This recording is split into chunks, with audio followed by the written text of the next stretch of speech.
ورحمة الله وبركاته. فيديو جديد عبر قناة ملوك ساد على اليوتيوب.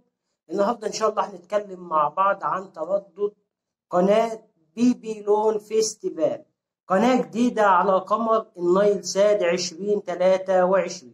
النهاردة هنتكلم عن تردد قناة بيبيلون فيستيفال.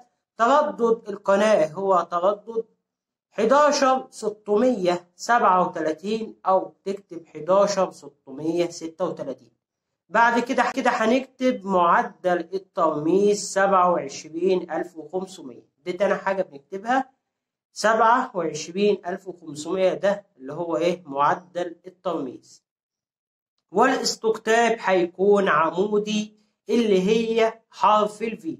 طبعا التردد ده تردد قناة بيبيلون فيستيفال، وهي قناة عراقية على قمر نايل ساد 2023.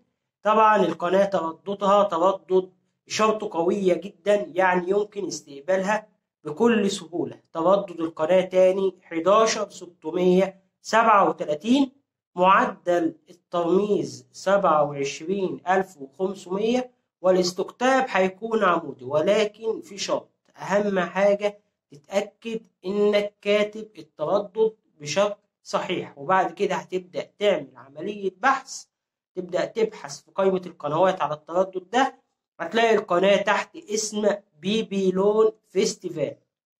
طبعا تردد القناة زي ما قلنا تردد 11637 أو 11636، مفيش فرق. آخر رقم ده معدل، يعني ممكن تزود تخليه مثلا 38 36 37 39، هيجيب معاك نفس الإشارة، بس ما نعديش رينج ال 40. تمام، يعني 11637. ونتأكد من الاستقطاب يكون 27500، وطبعا يكون حرف الفي، علشان انت لو عملت حرف الاتش هيبقى التردد مختلف.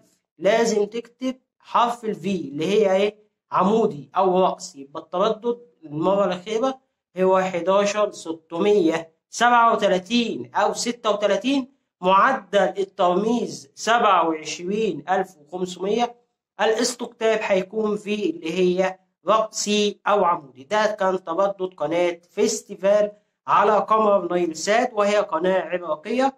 في النهاية يا ريت الناس ما تنساش تعمل لايك واشتراك في قناة ملوك سات. والسلام عليكم ورحمة الله وبركاته.